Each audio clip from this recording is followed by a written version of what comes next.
Greetings everyone, welcome back to Lamech's Effects. Today, we continue to look at the characteristics of the undead and use them to find which race fits that description. Now, in the previous video, a few comments stated that they don't think a Japanese company like From Software meant to write about blacks, Hispanics, and Native American people and their American politics. They say that the fact that I can connect these groups to the undead is coincidental. So, I will address that today, while we look at the Undead Asylum and how the undead are imprisoned there. So, let us begin.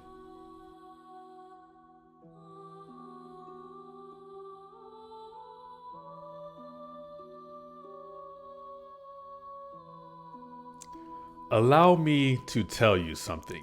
Hidetaka Miyazaki explicitly said that Dark Souls was based on medieval Europe.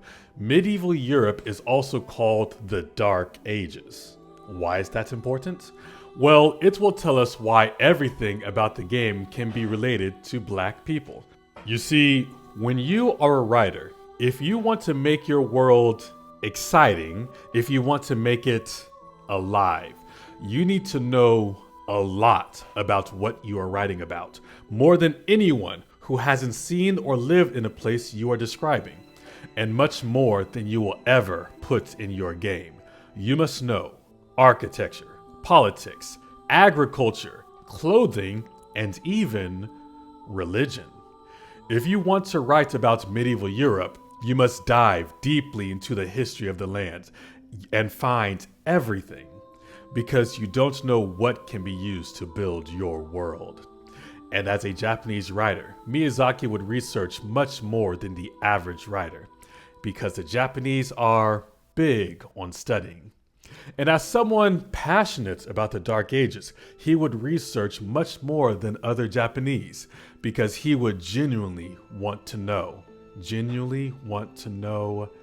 everything.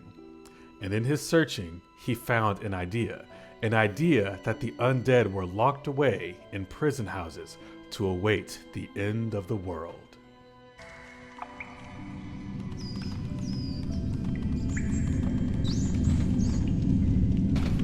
Yes, indeed. The dark sign brands the undead.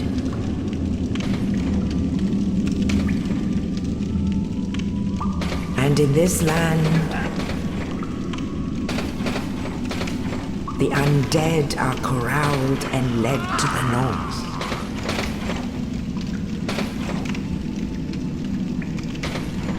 Where they are locked away to await the end of the world.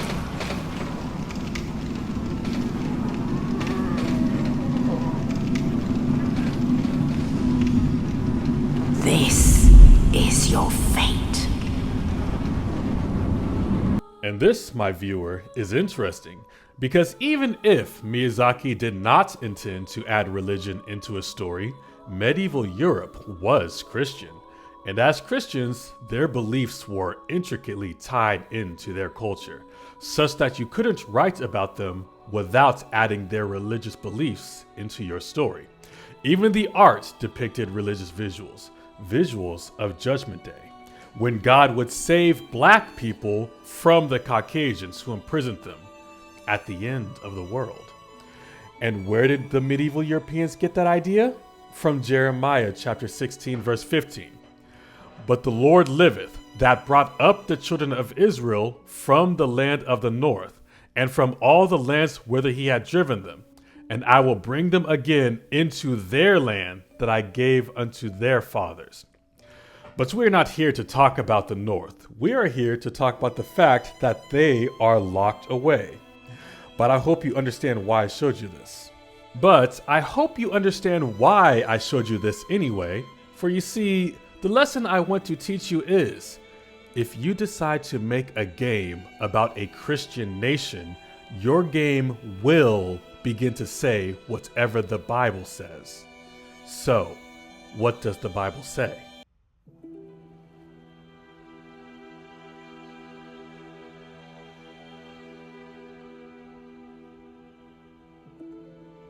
You know, the Bible talks about a race that has flesh and bones but no life in them, but we're not here to describe the physical attributes of the undead. You wanted to know why I use present-day Black issues to explain who the undead are. You want to know why I use problems that America causes to prove that the undead are Blacks, Hispanics, and Native Americans. Well, here is why. Isaiah chapter 46 verse 10. Declaring the end from the beginning, and from ancient times the things that are not yet done, saying, My counsel shall stand, and I will do all my pleasure. When you write about a Christian nation, that nation's religion will influence your story, and the religion of a Christian is the Bible.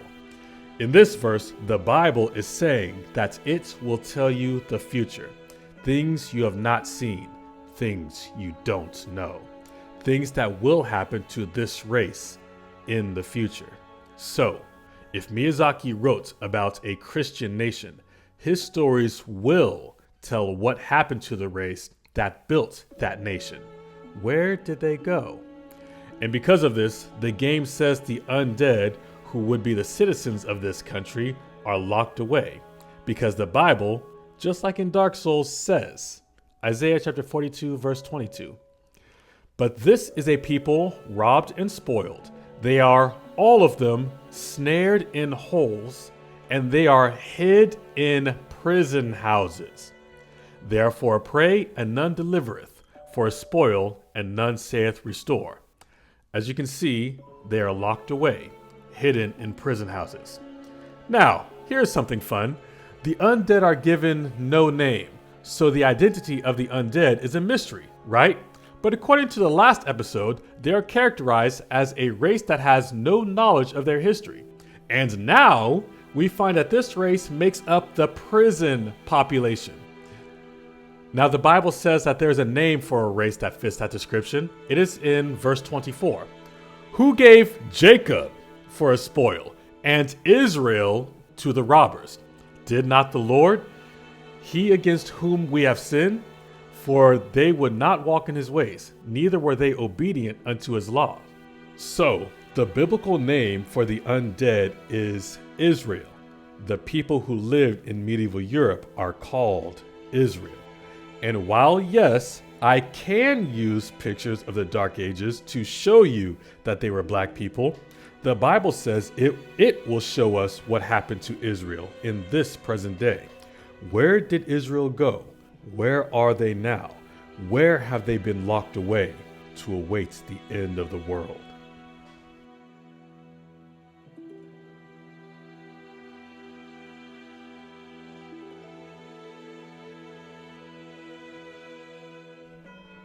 The book of Isaiah, chapter 42 and verse 22, again. But this is a people robbed and spoiled. They are all of them snared in holes, and they are hid in prison houses, therefore a prey. The Bible says that Israel would be a race preyed upon by another race, hunted like rabbits as their conquerors concoct plans to put them into prison. These plans are called Black Codes. We are talking about Black Codes because I want to show you how Israel was locked away. In 1865, after the Civil War, Black Codes were created. These codes basically meant that any Black, Hispanic, or Native American could be arrested for any number of minor or made-up offenses. For example, a Caucasian could give me a chicken for a job well done, and then, when I left, he could tell the police that I stole it. And then, without checking if it was true, I will be the Caucasian slave. You see, the 13th Amendment stated that slavery was abolished except as a punishment for crime. So, the Caucasians created Black Codes as a way to make Blacks, Hispanics, and Native Americans to be seen as criminals by the law, even if they did nothing wrong. In 1971, about a century later, President Nixon created the War on Drugs. He claimed that it was a way to get drugs off the street, and so he jailed a lot of Blacks, Hispanics, and Native Americans. However, if Caucasians were caught with drugs, the same drugs, they received less punishments or no punishments at all. So the war on drugs was just a cover-up, a way to put blacks and Hispanics in jail, in prison houses. As a result, the majority of the jail population consists of blacks and Hispanics. They are hid in prison houses. You see, the Bible does tell the future. The Bible tells us about black codes. Incidentally, in the same way that Gwen constructed the Undead Asylum to prevent the undead from flourishing, the black codes were made to prevent the blacks, Hispanics, and Native Americans from being free.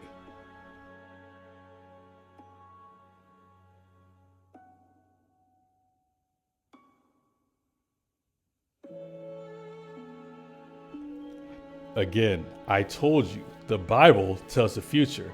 So, if you write a story that contains the Bible, the reality of the Bible will be in your game. For example, black codes, even if you don't know about it. Because the game depicts a Christian story, the game became about the children of Israel. And the Bible gives much more description on what happened to Israel than the game would. It expounds on the things that we saw. For example, back to Isaiah chapter 42, verse 22. The verse also says, "But this is a people robbed and spoiled." It continues, "For a spoil, and none saith restore." Now, there was a seminar that explains that all of Africa's resources are being eaten up, robbed by the Europeans and Asians. Africa, historically, sub-Saharan Africa, has been fundamental to the global prosperity of the advanced countries. Okay? And Africa had a role to play. It has a role as a raw material producer. We will not allow sub-Saharan Africa to escape that. Okay, we do everything to keep sub-Saharan Africa where it is, also impoverished. It's absolutely vital for the prosperity of everyone else. So let's get clear about that. Okay, and this means all the economic structures, all the global institutions, and the economics we teach everyone is all designed to keep Africa exactly where it is. And whether it is Europe or US or now China, it's always the same. We need Africa to be impoverished because we need those raw materials and we need them dirt cheap. Okay, so that's the message. It doesn't mean to say that there's nothing Africans can do. Of course there is. Okay, but this is the opposition that they're fighting. This is what it's about. Because if Africa does do something different, I assure you living standards of all those in Europe and North America and Asia is going to fall. Also, Haiti, another black country, has a rare and valuable metal called iridium. They have mountains of it. But America destabilizes their economy so they can rob and spoil the land of their iridium. America also destabilizes South America to get its fruits and kills any elected president who would fix their country. If we don't like what a democratically elected leader of another country is doing, for example, opposing the exploitation of oil in his country, someone who looks like me will walk into that president's office. I had the job at one time. Walks into the office and says, "And now I just want to remind you that I can make you and your family very, very rich if you play my game, our game. Or I can see to it that you're thrown out of office or assassinated if you decide to fulfill your campaign promises." And usually it's said a little more subtly than that because there may be a tape recorder listening. But they get the message because every one of those presidents knows what happened to Arbenz of Guatemala and Allende of Chile and Roldos of Ecuador and Lumumba of the Congo and Torrijos and on. The list is very long of presidents that we have had thrown out or assassinated. There's no question about that. And they all know this. So we perpetuate the system that way. Here you offer from this pocket, you offer a few $100 million, corruption. Or from this pocket, you offer subversives, jackals, to go in and overthrow the government or assassinate the president. And this has happened time and time and time again. Usually the economic hitmen are successful, so we don't need to send in the jackals. But on those occasions when we're not successful, as for me, I failed with Omar Torrijos in Panama and Jaime Roldos in Ecuador. And so the jackals were sent in and assassinated these men. So they kill you and take all your resources. And they admit it openly. And they tell you that they will never stop. And they will kill anyone who will try to stop them. Similar to how when you die in the game, the dark sign activates and takes all the resources you worked so hard to obtain. Dang, it's like they're the enemy. Because in every game, only enemies act like this. Hold on, what is the Hebrew word that means enemy? It's on the tip of my tongue. Hasatan. Yes, that's right. Satan. That's the word. If a race that I conquered viewed me as the literal devil, as Satan, I would erase their history too. And I'd separate them from any book, any Bible that says so. And I would create a million doctrines regarding that book so you would use my doctrines when reading it. That way, you could never look inside and see when it is calling me the devil. By the way, you know in the book of Revelation, it literally says that the devil makes war against anyone trying to keep the law. I wonder if there's any race that made denominations which all say the law is done away with. As you ask yourself why Caucasians targeted you for slavery, always keep that in mind, that the devil makes war with the law. That singular thought will become extremely important later. Anyway, basically, here's the rub. The game Dark Souls was written about people who were around during the Dark Ages, who were conquered and enslaved by the Romans, by the way. The Bible tells us what they were called before the Dark Ages and what conditions they will be in after the Dark Ages, past, present, and future. So, the game gives us a description of a race called Israel in the Bible.